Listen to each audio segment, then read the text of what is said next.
আসসালামু আলাইকুম। আশা করি সবাই ভালো আছেন। Welcome back to my YouTube channel. আজকের ভিডিওটি বানাচ্ছি আপনাদের কমেন্ট করা সবচেয়ে কমন এবং গুরুত্বপূর্ণ কিছু প্রশ্নের উত্তর নিয়ে, যা বিসিএস পরীক্ষার আবেদন ও প্রস্তুতি নিয়ে প্রায়শই উঠে আসে। বিসিএস একটি স্বপ্নের নাম। কিন্তু এই স্বপ্ন শুধু তাদের জন্য নয় যারা শহরে পড়ে বা বড় বিশ্ববিদ্যালয়ে পড়ছে। এটা সেই ছেলেটার স্বপ্ন যে মাটির ঘরে সন্ধ্যায় হারিকেনের আলোয় পড়ে। এটা সেই মেয়েটার পথ যে গ্রাম থেকে উঠে এসেছে এবং পর্দা মেনে নিজেকে যোগ্য করে তুলেছে। এই ভিডিও দেখে আপনি জানতে পারবেন আপনি কোথা থেকে এসেছেন তা নয়, আপনি কোথায় যেতে চান সেটাই মুখ্য। তো এখন আসি, প্রশ্ন হলো বিসিএস এ আবেদন করতে কত পয়েন্ট লাগে? বিসিএস এ আবেদন করার জন্য ন্যূনতম শিক্ষাগত যোগ্যতা হলো স্নাতক, যেমন অনার্স অথবা অনার্স প্লাস মাস্টার্স। তবে যারা ৩ বছর মেয়াদী কোনো কোর্স করেছেন অথবা ডিগ্রি করেছেন তারা ২ বছর মেয়াদী মাস্টার্স প্রোগ্রামটা করে নিবেন, তাহলে আপনারাও আবেদন করতে পারবেন। তবে পয়েন্টের হিসেবে দেখা যায় এসএসসি, এইচএসসি এবং সর্বশেষ ডিগ্রির সিজিপিএ। যোগ্যতা শর্ত সাধারণত এসএসসি ও এইচএসসি তে আলাদা করে দ্বিতীয় বিভাগ বা সমমানের জিপিএ থাকতে হয়। জিপিএ 2.50 বা তার উপরে। অনার্স মাস্টার্স পাবলিক বা প্রাইভেট যে কোনো বিশ্ববিদ্যালয়ের দ্বিতীয় শ্রেণী বা সিজিপিএ 2.25 প্লাস হলে আবেদন করা যায়। তবে কোনো ক্যাডার আপনি মানে কোন ক্যাডারে আবেদন করছেন তার উপর নির্ভর করে কিছু বিশেষ ক্ষেত্রে প্রথম বিভাগ শ্রেণী চাওয়া যেতে পারে। আর প্রশ্ন ২, অনার্স এবং মাস্টার্স কোনটাতে কত পয়েন্ট দরকার? বিসিএস আবেদনের জন্য স্নাতক পর্যায়ে অনার্স সম্মান অথবা সমমান এবং মাস্টার্স মিলিয়ে মানে ন্যূনতম একটি ডিগ্রিতে দ্বিতীয় শ্রেণী মানে সিজিপিএ 2.25 থাকতে হবে। যদি অনার্সে জিপিএ সিজিপিএ কম থাকে তবে মাস্টার্সে ভালো ফল করে আপনি আবেদন যোগ্যতা অর্জন করতে পারবেন। উদাহরণ যেমন অনার্সে যদি আপনার সিজিপিএ 2.05 থাকে তাহলে মাস্টার্সে সিজিপিএ মানে 3 পয়েন্ট যদি হয় তাহলে আপনার আবেদন করতে পারবেন।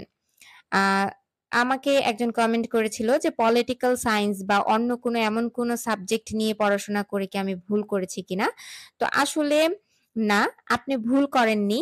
বিসিএস এমন একটি প্রতিযোগিতামূলক পরীক্ষা যেখানে সাবজেক্ট কোনো বাধা নয়। যেকোনো বিষয় থেকে পড়াশোনা করে ভালো ক্যাডার পাওয়া সম্ভব। তা হোক পলিটিক্যাল সায়েন্স, আ হতে পারে বাংলা, হিস্ট্রি, হ্যাঁ? যেকোনো সাবজেক্ট হতে পারে। এটা সাবজেক্ট ম্যাটার করে না। উদাহরণ বিসিএস এ প্রশাসন ক্যাডারে অনেক পলিটিক্যাল সায়েন্সের শিক্ষার্থী সুযোগ পেয়েছে। আসলে এখানে আপনার সাবজেক্টটা ম্যাটার করে না। এখানে সম্পূর্ণই আপনার মেধার উপরে বিষয়টা নির্ভর করছে। তাই এখানে কোনো কিছুই নির্ভর করে না। অনেকে ভাবে আমার সাবজেক্ট ভালো না বা আমি সাধারণ পরিবারের সন্তান। মনে রাখবেন বিসিএস কখনোই ব্যাকগ্রাউন্ড দেখে না, দেখে মেধা আর মানসিক দৃঢ়তা। তো এটা মাথা থেকে ঝেড়ে ফেলুন যে কি হবে না হবে। বিসিএস নিয়ে যারা পড়াশোনা মানে অন্য পলিটিক্যাল সায়েন্স বা অন্য কোনো সাবজেক্ট নিয়ে যারা পড়ছেন তারা একদমই এসব নিয়ে ভাববেন না। পর্দাশীল বা পরহেজগার মেয়েরা কি বিসিএস দিতে পারে? চাকরি পাওয়া যায়? অবশ্যই পারে।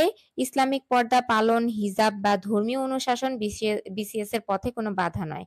বাংলাদেশের সংবিধান অনুযায়ী ধর্মীয় বিশ্বাস একান্তই ব্যক্তিগত বিষয় এবং সরকার চাকরিতে কোনো বৈষম্য করে না। অনেক হিজাব পরা নারী কর্মকর্তা বর্তমানে প্রশাসন, পুলিশ, শিক্ষা ক্যাডারে আছেন এবং সাফল্যের সঙ্গে দায়িত্ব পালন করছেন। উচ্চতা কত হলে বিসিএস এ আবেদন করা যায়? বিসিএস এ সাধারণত মানে সাধারণ ক্যাডার যেমন প্রশাসন, শিক্ষা, কর, পররাষ্ট্র এসব ক্যাডারে উচ্চতার কোনো নির্দিষ্ট শর্ত নেই।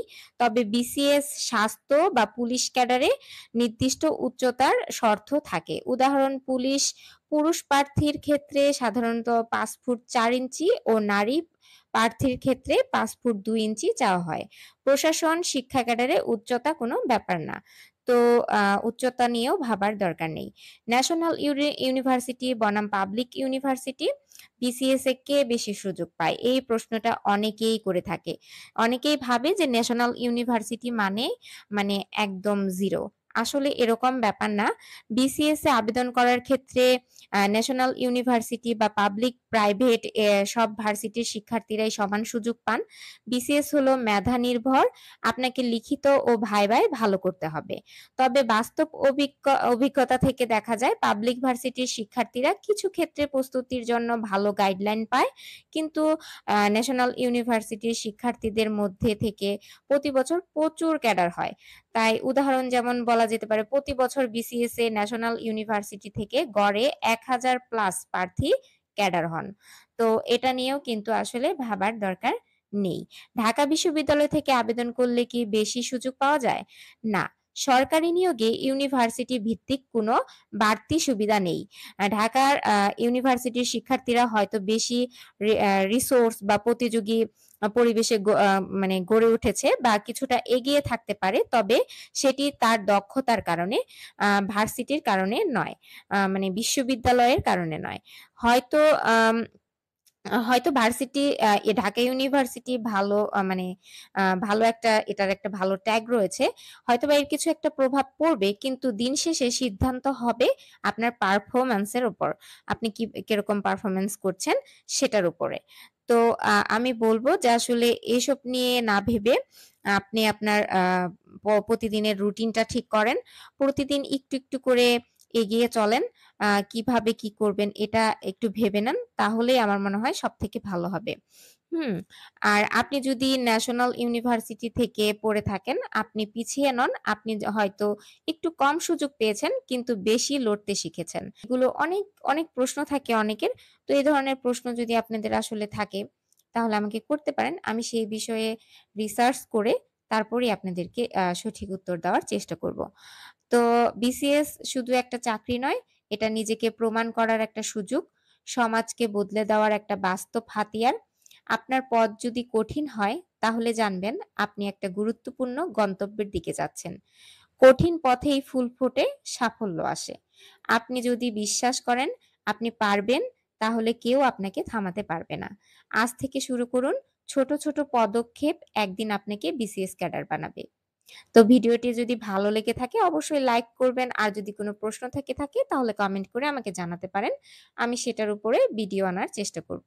স্বপ্ন দেখুন, চেষ্টা করুন, দোয়া করুন। বাকি কাজ আল্লাহর উপর। আপনি পারবেন ইনশাআল্লাহ।